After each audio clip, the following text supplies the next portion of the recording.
Três Pedro. Achei que era comigo. Tem mais um ali, o Pedrinho. Tem outro pequeno. Tem um Pedrinho lá dentro. Pessoal, boa noite. Sejam bem-vindos para mais uma palestra de sexta-feira. Todos nós aqui reunidos. E antes de mais nada, eu gostaria de convidar a todos para que possamos fechar os nossos olhos. Vamos acalmar os nossos ânimos, vamos trazer a brandura para a nossa mente, para o nosso espírito, e que nós possamos elevar a nossa consciência ao nosso querido Pai amado, celestial, a Deus, ao nosso mestre, irmão, companheiro Jesus, e a espiritualidade amiga que nos mantém, que sempre nos acompanha, que sempre nos auxilia, e que sempre está caminhando junto conosco a todo momento. Senhor, muito obrigado por esta oportunidade limpa de estar aprendendo sobre o Evangelho, de estar aprendendo as lições na qual Cristo nos ensinou, nos exemplificou.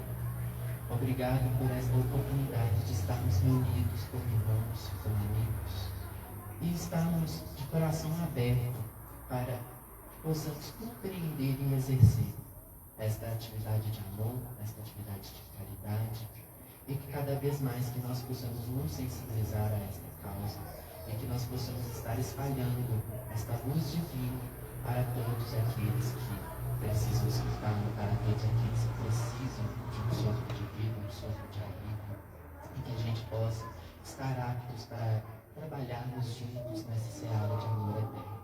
Que assim seja. Assim seja. Pode falar? Boa noite, tudo bem?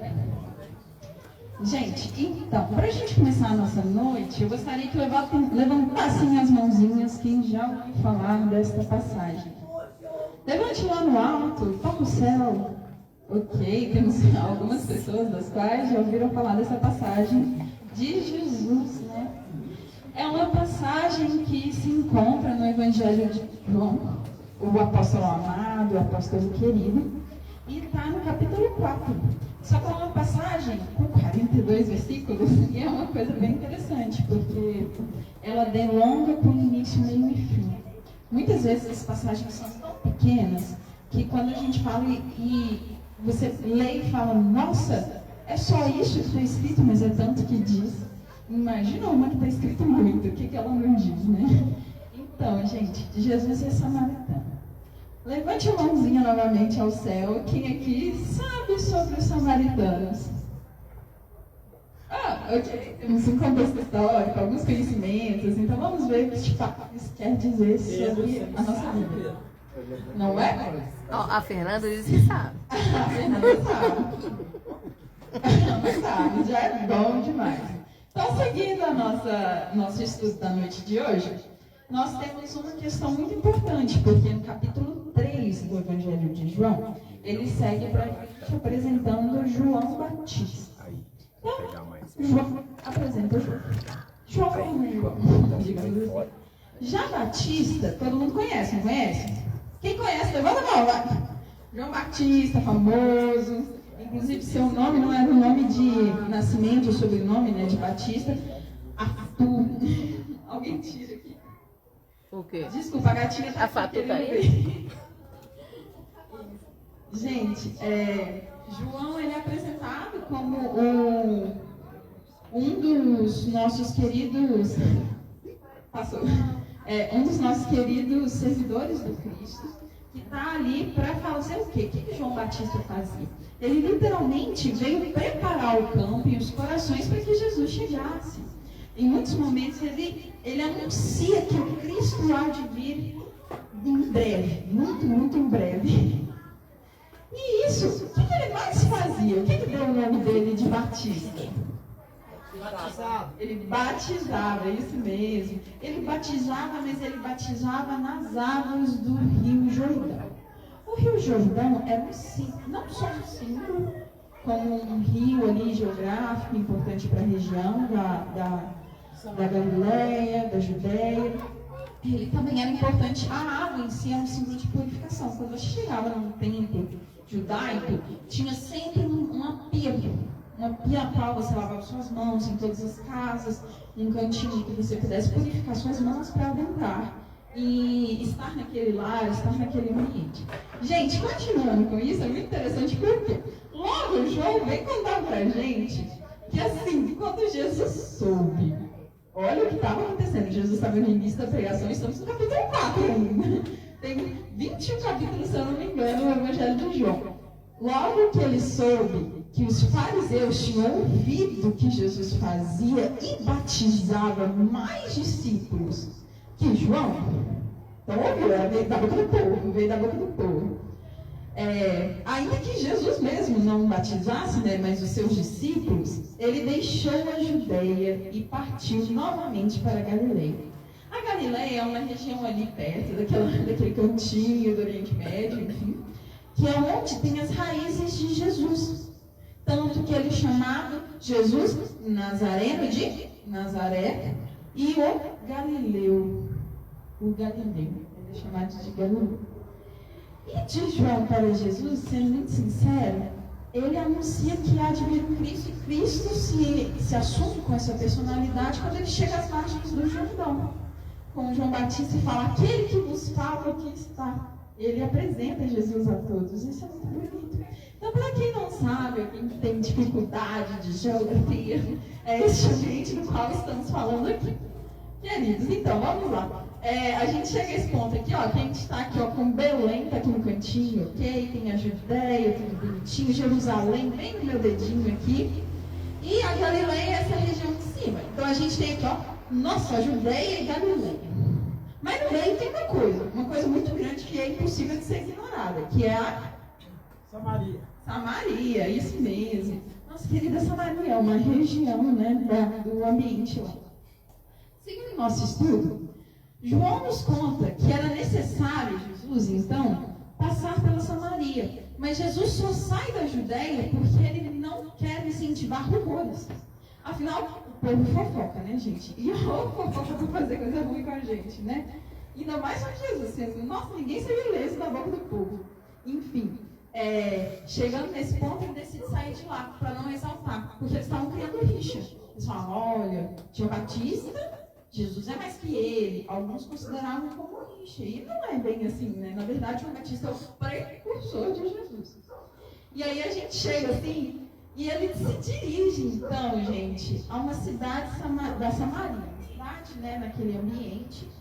E Samaria já desfrutava da glória que ela tinha no passado, e ela havia sido destruída ali naquela região, destruída por uma guerra 700 anos antes de Cristo. Ela viveu uma guerra, um conflito. E a Samaria ela recebeu em seu seio de terra, né? Ela recebeu várias pessoas que estavam imigrando dali, os assírios principalmente. E aí o que acontece? A Samaria, ela é antiga na Bíblia, e tem uma razão de por que a Samaria era evitada pelos judeus. Vamos lá. Chamada assim, essa cidade de Sicar, ok? Próximo ao lugar em que Jacó deu a José, seu filho, um pedacinho de terra, né? Digamos assim, meio fazendinha. Alguns têm o sonho de viver na fazenda, longe da cidade, é um sonho muito bom, né?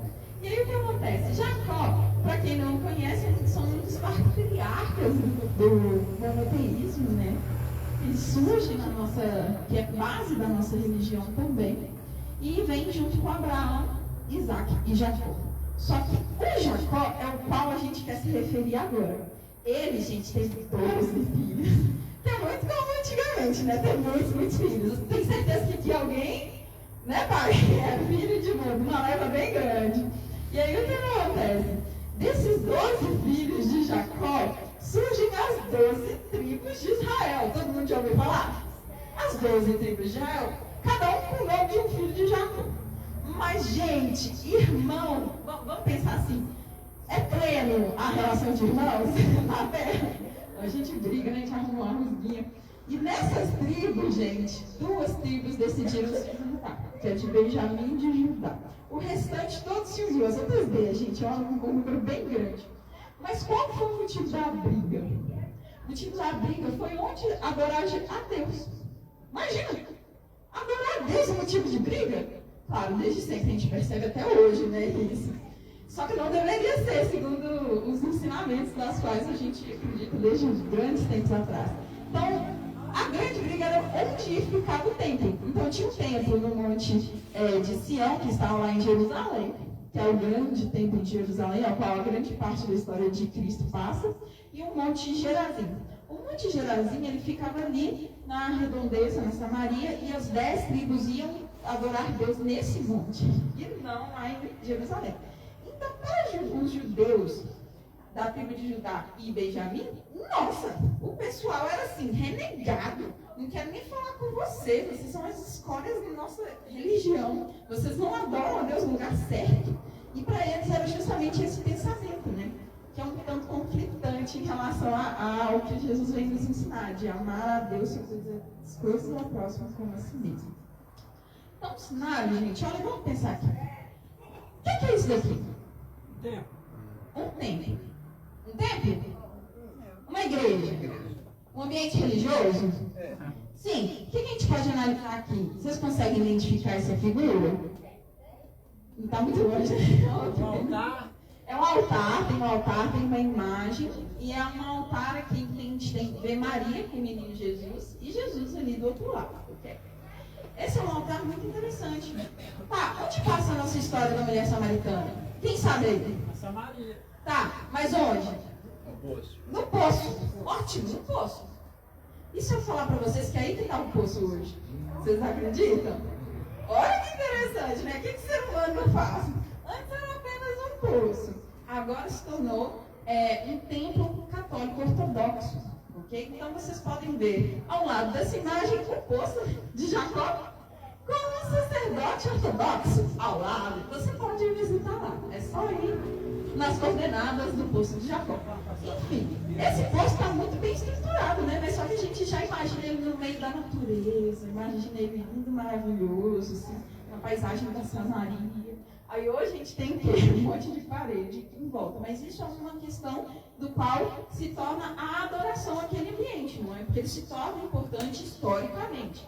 E aqui, gente, vocês vão ver que tem vários simbolismos cristãos, simbolismos católicos envoltos nesse poço, ok? Mas esse poço, gente, ele existe há cerca de 4.000 anos.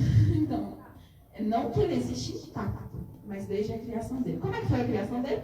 Jacó deu a terra a José, e naquela terra era muito difícil achar água. Então ele decidiu fazer um poço. Normal, né? Todo mundo aqui faz um poço que precisa de água numa terra, né? E aí, nesse poço, esse poço se torna fundamental para a existência de uma comunidade naquele ambiente. Porque é o único lugar ao qual eles retiravam água para a sobrevivência. Então, gente, olha outra foto em detalhes dessa câmara em que está localizado o poço de Jacó, ok? É um poço, de fato, né? Agora a gente imagina. Mas ele foi reconstruído, porque ele foi destruído, construído de novo. Gente, é muita guerra que passou aquele ambiente, né? Então, a gente vai seguir para uma nova visão. Uma visão desse ambiente. Voltando aos tempos de Cristo e desassociando essa imagem aqui, vamos pensar. Saindo de Jerusalém no dia anterior, demandando a Galileia, Jesus abandonara a estrada real, cujo traçado levava a Jericó e Bataneia, seguindo o tranquilo curso do suave Jordão, para galgar as montanhas de Efraim, penetrando os limites da Samaria, evitados pelos nascidos em Judá. A vereda áspera e cheia de pedregulhos coloria-se de súbito com meandros ondulantes que se alternavam com ciclos desgalhados, por entre os quais, ao entardecer, ventos alísios refrescavam o próprio jardim, como mostra a linguagem bíblica. Nesse jardim, as espigas douradas ondulavam ao vento morno na hora sexta, ou seja, meio-dia. Um imenso trigal, esparramado pelo vale. O pó no lado ao longo da estrada serpenteante entre as costas, com cortes abruptos, macio como o dossel, levantava leves nuvens no sopro do ar que desce do espigão das montanhas abrasadas. No cimo dos montes via-se o mar ao longe, o mar da Galileia, aquela hora por entre as colinas esguias. O solo colheia como se composse entre as montanhas, até aplanar-se no vale viridente. Nuvens brancas pelo céu deslizavam em amplidão. A jornada do mestre e seus discípulos fora longa, cerca de 50 quilômetros a pé. A garganta ressequida, o corpo cansado e coberto de pó, pedem uma água cristalina e refrescante. Então, o que acontece? Havia um campo de dourado de trigo naquele ambiente. E a gente chega a esse ponto. Jesus percebe, chegando ali naquela redondeza, e os discípulos que estavam com ele, que não eram todos, vão para a cidade ali mais próxima para comprar comida. Afinal, quem está falando de 50 quilômetros sente fome, né, gente? Nossa, assim, um lanchinho é muito difícil. E aí chega nesse momento e Jesus decide ficar. Só que ele olha em volta, e ele que sabe de tudo, né? Ele sabe que ali está o poço de Jacó, a fonte. Desse modo, ele cansado, ele decide sentar ao lado do poço. E era quase a hora sexta, né? Por volta de meio-dia. Só que, gente, naquele ambiente, naquele sol escaldante, cansado da viagem, irá vir, né? Vem uma mulher samaritana tirar a água. Ela vem como de costume. Os ombros, os cântaros, os jarros de água vazios, né? Porque ela quer encher no poço. E ela vem ao meio-dia, só que é muito estranho. Sabe por que é estranho? Alguém tem noção de por que é muito estranho ela vir ali? Por quê? Porque ela O horário. O horário, ótimo. Isso, o horário. As mulheres costumavam ou ir muito cedo ou ir no entardecer. Por um motivo. Segundo, antes de falar o motivo, elas iam acompanhadas. Essa estava indo sozinha. Então, já era estranha ali essa situação. E aí Jesus fala para ela, mas a gente vai falar isso um pouquinho mais à frente. Os seus discípulos haviam ido à cidade, né? Como a gente comentou, falar comprar os alimentos para ele. Só que chegando nesse ambiente, lá vem ela. Ela vê que tem um homem. Será que ela se sente confortável naquele ambiente? Com um homem, ela sozinha? Não, ela não sabe o que é. Pelas vestes, ela só sabe que é um galileu. Ela sabe que é alguém que não é samaritano. Ela chega com certa inquietação ali no poço, sentindo uma energia que ela não conhece. E ela não poderia falar com E ela não pode dirigir a voz a ele.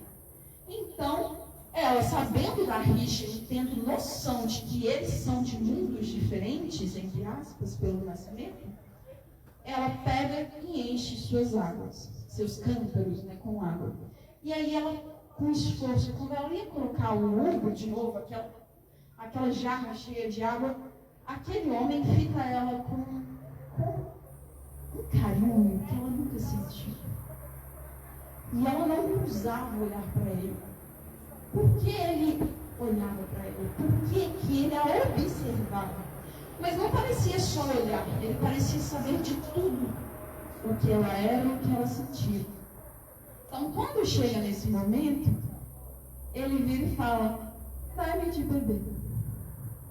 Dai-me de beber. Gente, que momento, né? A gente chega nesse momento de tensão assim. Um galileu, a primeira coisa que ela pensou: como assim um galileu está falando comigo? Ele está infringindo todas as regras, eu sou mulher. Como ele manda a palavra diretamente a mim, isso não está certo. E ela fica assim, quebrada. Como é que o raciocínio dela quebrou? E agora o que eu faço? O que eu faço nesse momento? Então ela pergunta para ele. Assim a mulher samaritana disse: como tu, sendo judeu, pedes de beber a mim, que sou mulher samaritana?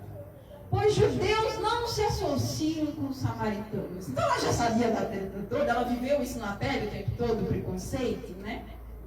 E ela fica indagando no seu coração: o que está acontecendo aqui? Só que Jesus calmamente continua olhando no fundo dos seus olhos e mais no fundo de sua alma.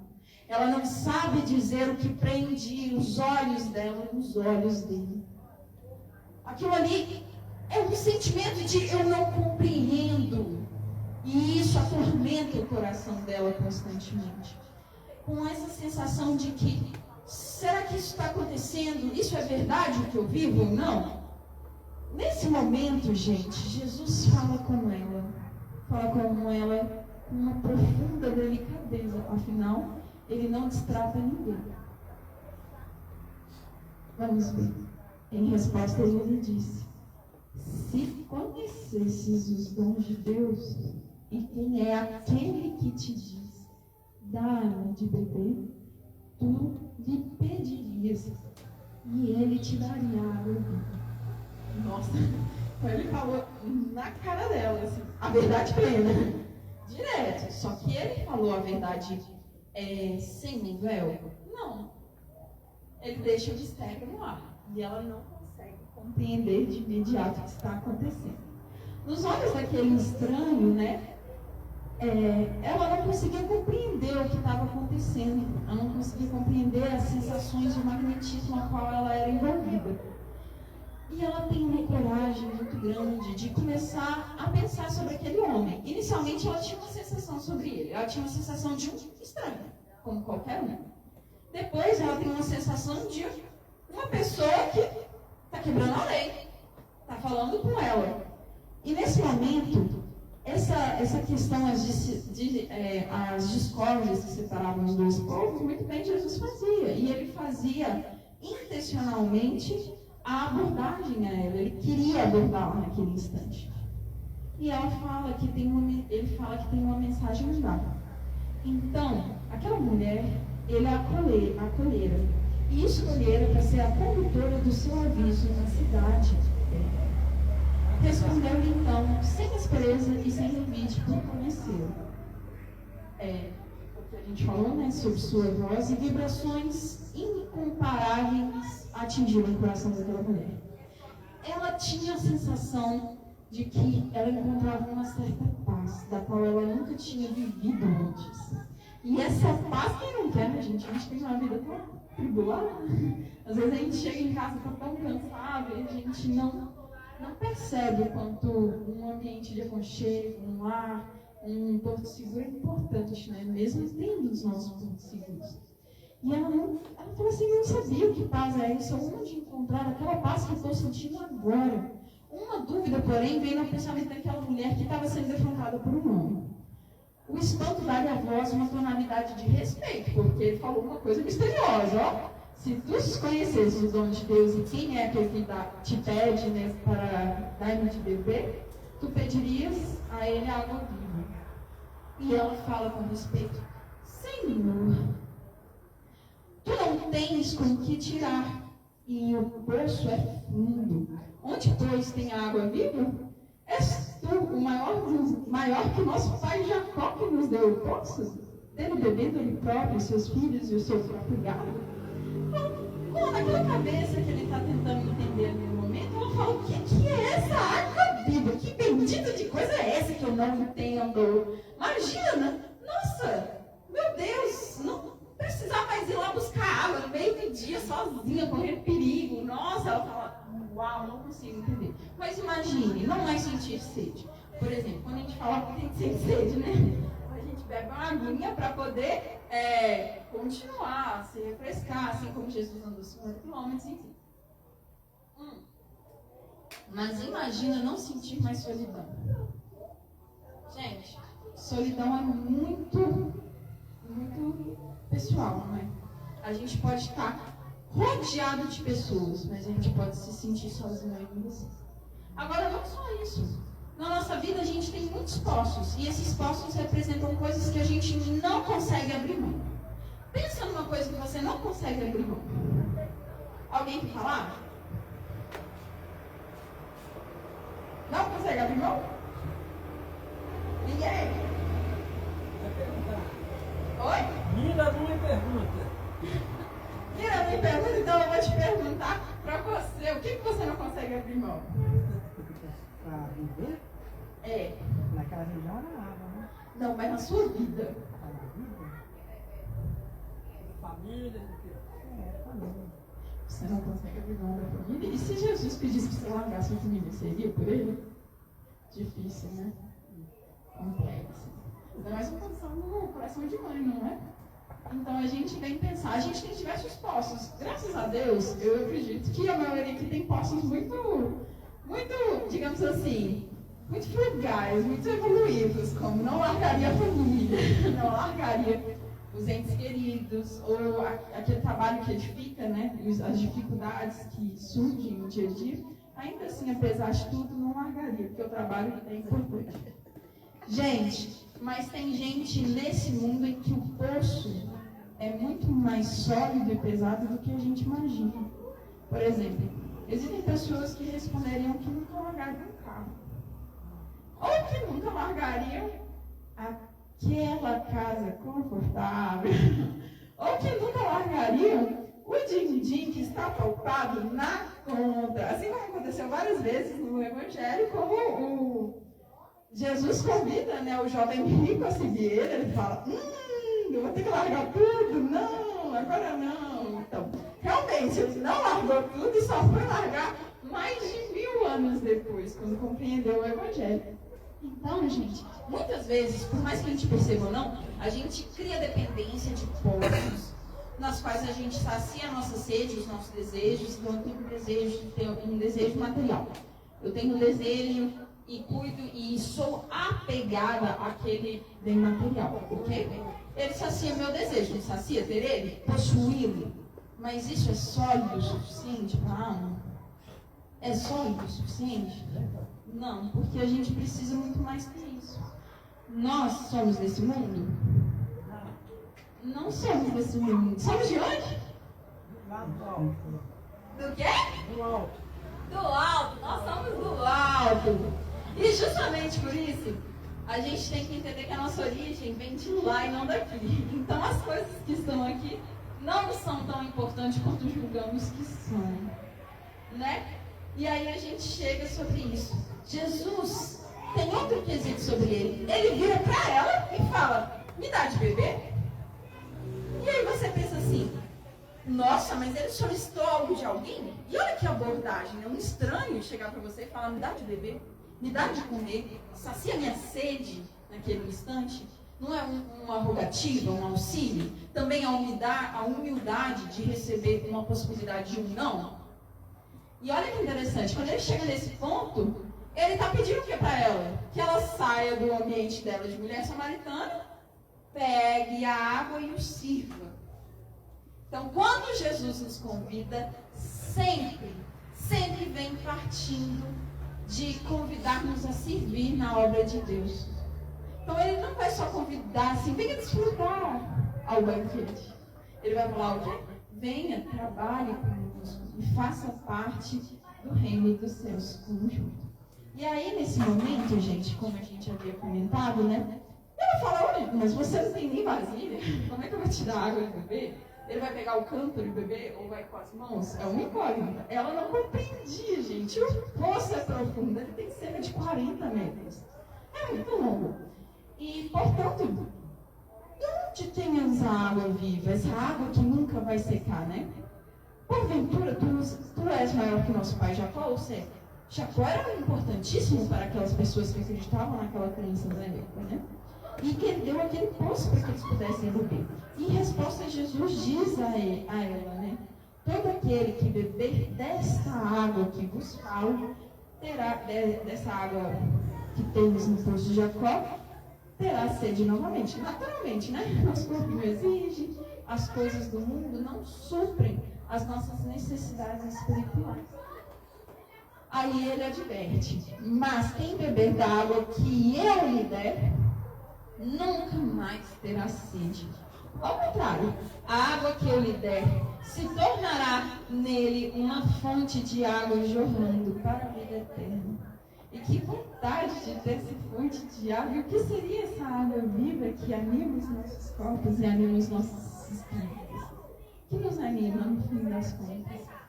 A fonte de água é aquela capacidade que temos de servir a Deus constantemente. E não só servindo a Ele, por Ele, mas servindo ao que está próximo de nós. Diga. A vida plena, né? É a vida plena, a vida eterna. Então, ou seja, nós só encontramos a felicidade, saciamos as nossas dores, né, que a gente cura elas a partir do momento que a gente anda na vida correta, na vida de Cristo. E aí chegamos nesse ponto, gente, a mulher vai dizer para ele: Senhor, dá-me essa água, para que eu não tenha sede, nem percorra até aqui para buscar água.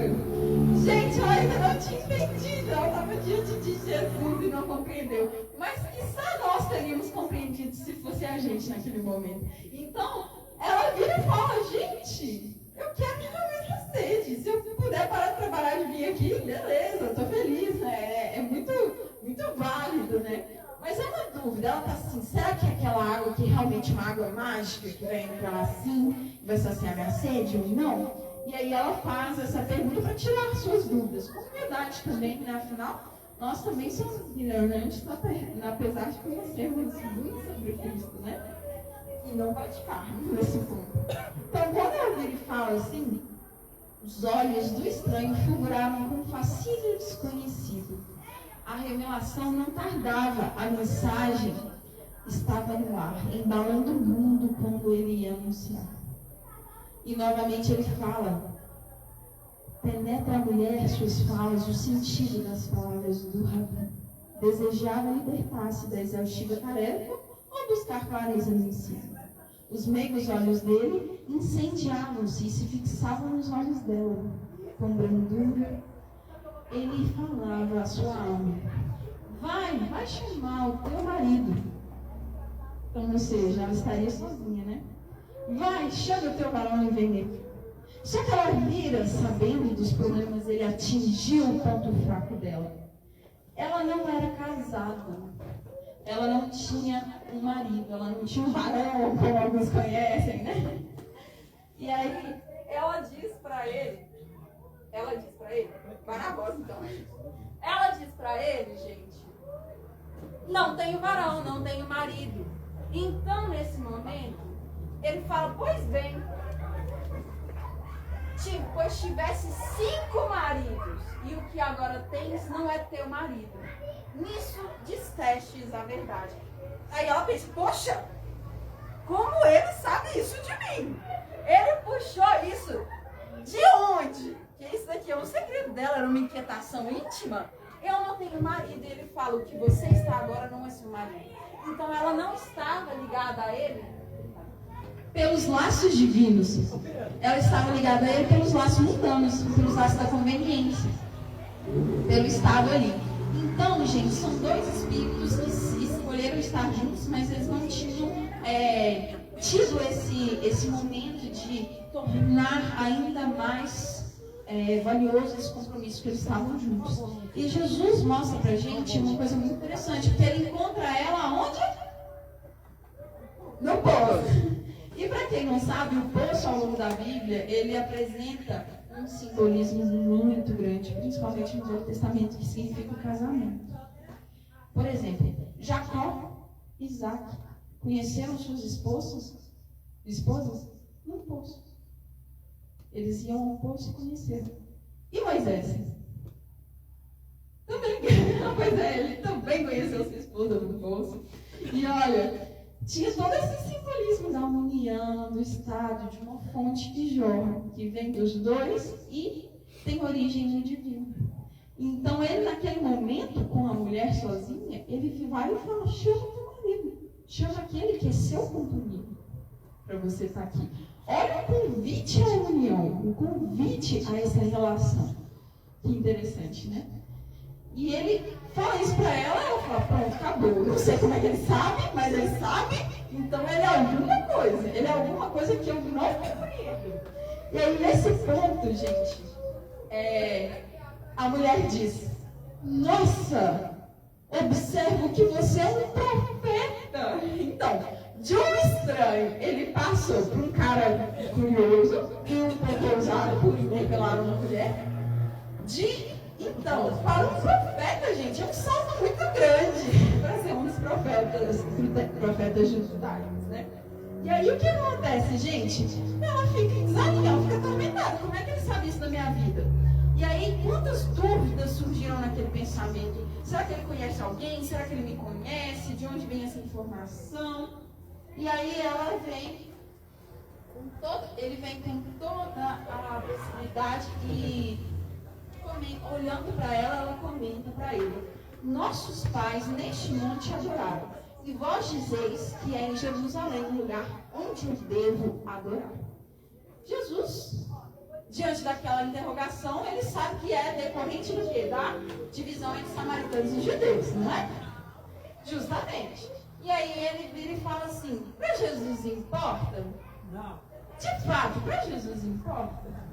Não, não importa isso. Então a gente chega a um ponto em que Jesus vem esclarecer a ela assim: crede em mim, mulher, porque vem a hora quando nem neste monte e nem em Jerusalém adorareis ao Pai. Vós adorais o que não conheceis. Nós adoramos o que conhecemos, porque a salvação é dos judeus.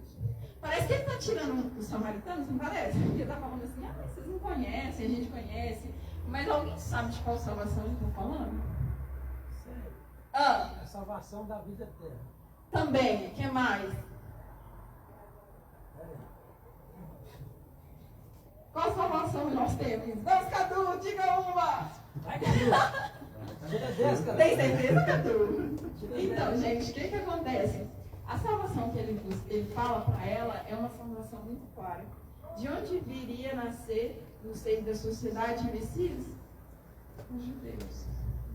Okay? Ele estaria naquele contexto de Jerusalém.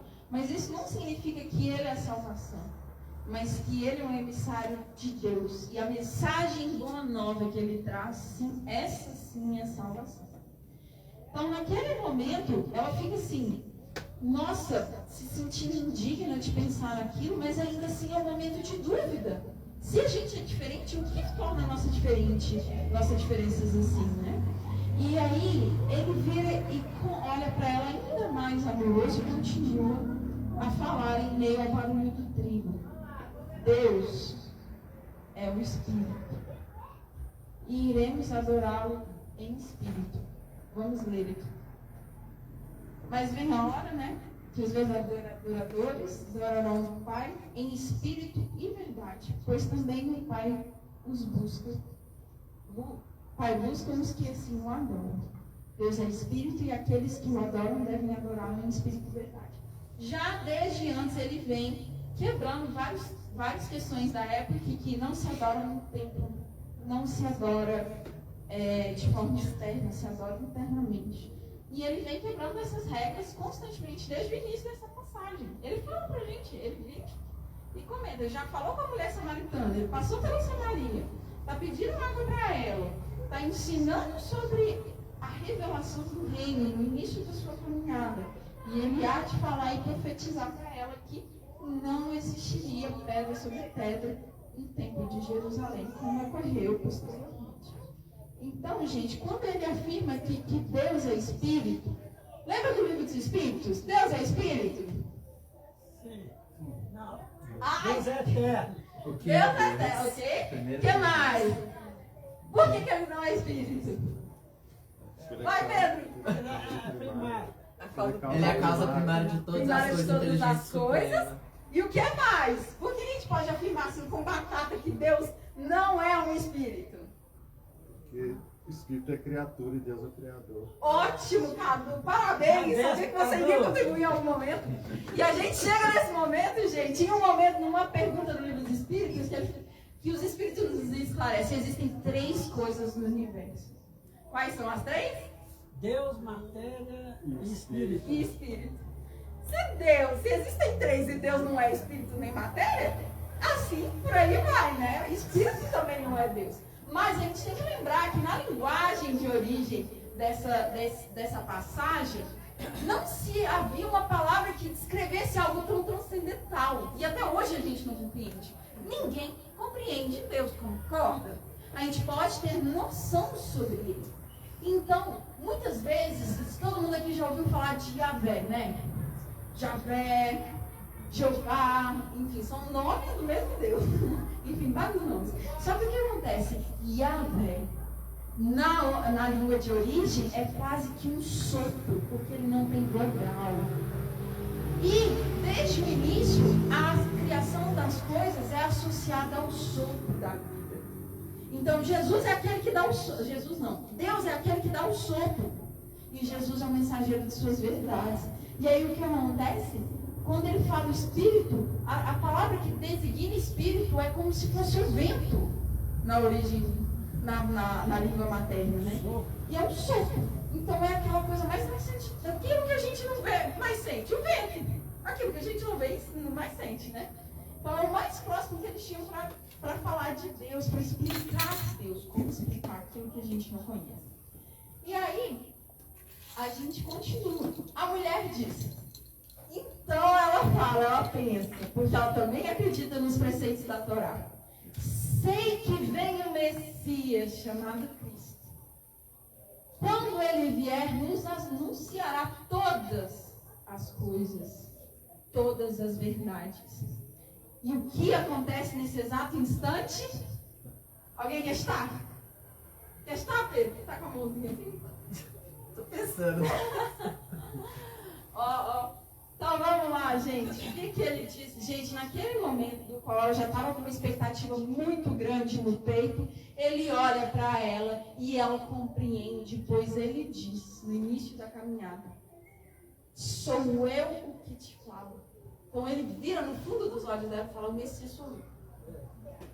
E ele, gente, ninguém naquela época tinha o costume de afirmar eu sou.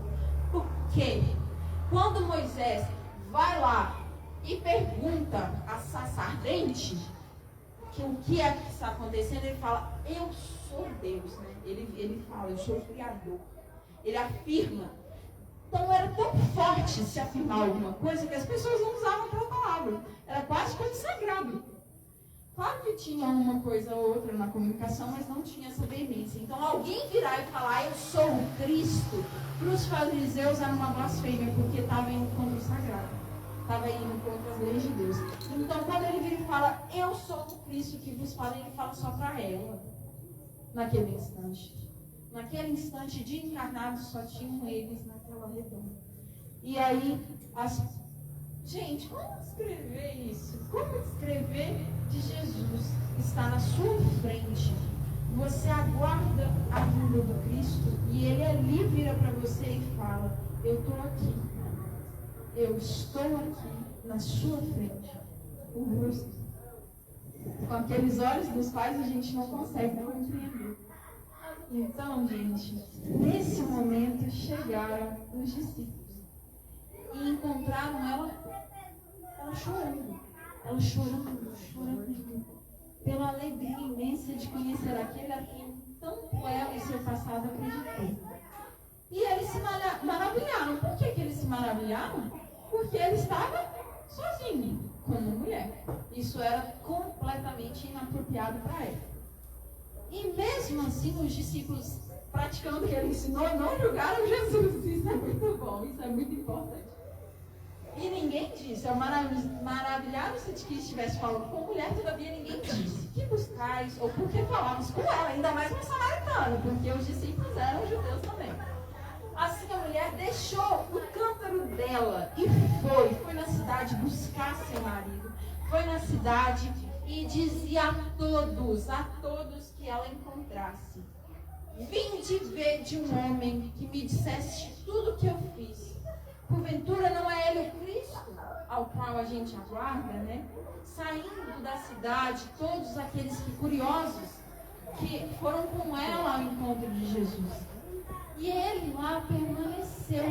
E quando ele permanece, gente, naquela paisagem, naquela cidade isolada, no meio da Samaria, a gente tem um momento muito importante.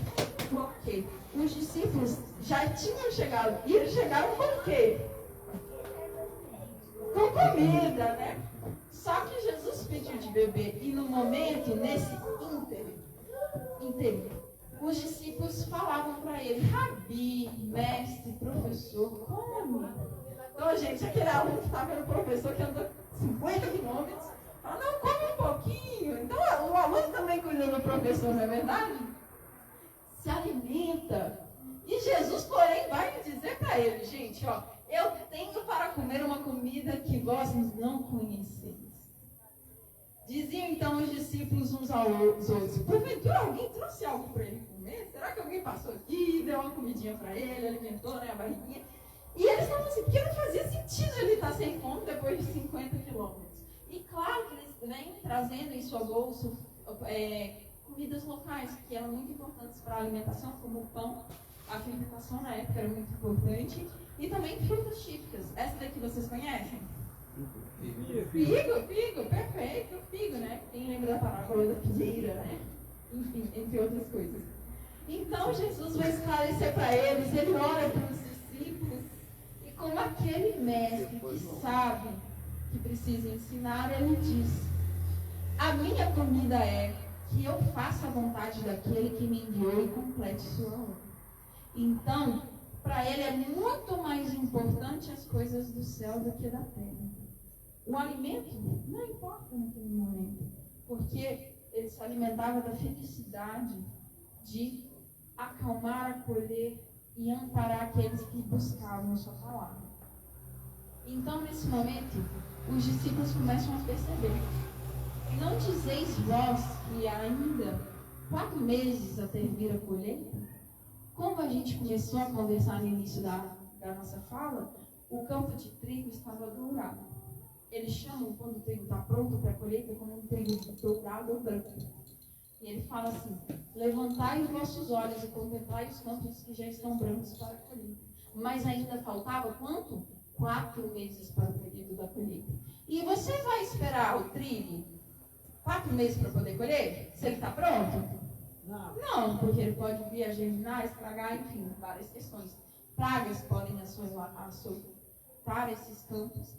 E aí ele vem esclarecer para a gente: quem colhe recebe recompensa e recolhe fruto para a vida eterna, para que se alegre tanto o que semeia quanto o que colhe.